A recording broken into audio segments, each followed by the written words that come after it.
ഓം ദൈവമേ കാത്തുകൊൾകങ്ങ് കൈവിടാതിങ്ങു ഞങ്ങളെ. നാവികൻ നീ ഭവാബ്ദിക്കോരാവിവൻ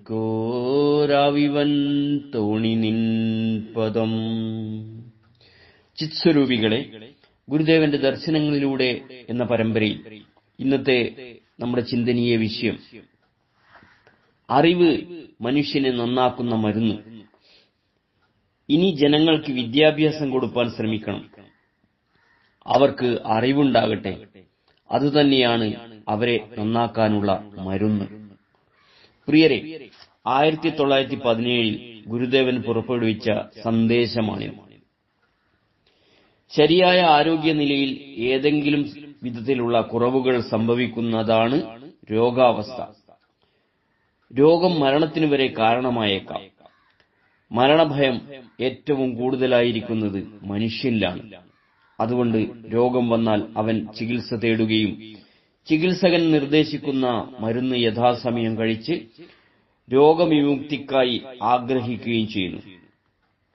ഇങ്ങനെ രോഗം, ചികിത്സ, മരുന്ന്, ആഗ്രഹം ഇവ നാലും ഒരു അച്ചുതണ്ടിലേക്ക് ഏകീകരിക്കപ്പെടുന്നു. ഈ ഏകീകരണം കൊണ്ട് മാത്രം എല്ലാ രോഗങ്ങളും മാറുകയില്ല. ശരീരത്തിന്റെ എല്ലാ ഘടകങ്ങളും ചേരേണ്ട വിധം ഒത്തുചേർന്ന് വേണ്ടവണ്ണം പ്രവർത്തിക്കുന്ന നിലയെ പ്രാപിക്കണം. അപ്പോഴാണ് രോഗവിമുക്തി ഉണ്ടാകുന്നത്. ഇതുപോലെ വ്യക്തിജീവിതത്തിലും സമൂഹ ജീവിതത്തിലും നിരവധി രോഗാവസ്ഥകളുണ്ട്. അസ്വാതന്ത്ര്യവും അസമത്വവും അശാന്തിയുമാണ് ഇതിന്റെ ലക്ഷണങ്ങൾ.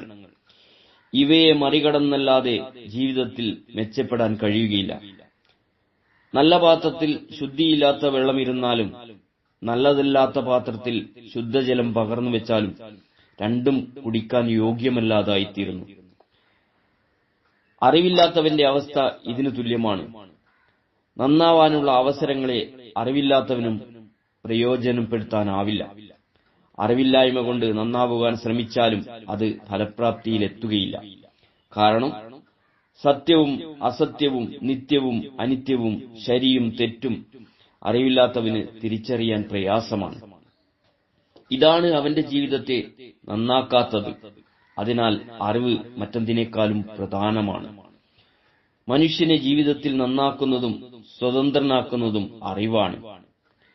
അതിനാൽ രോഗനിവാരണത്തിനായി മരുന്ന് കഴിക്കുന്ന അതേ ശ്രദ്ധയോടും ശുദ്ധിയോടും അറിവ് നേടണം. സ്നേഹപൂർവ്വം, രഞ്ജൻ, കയനാടത്ത്.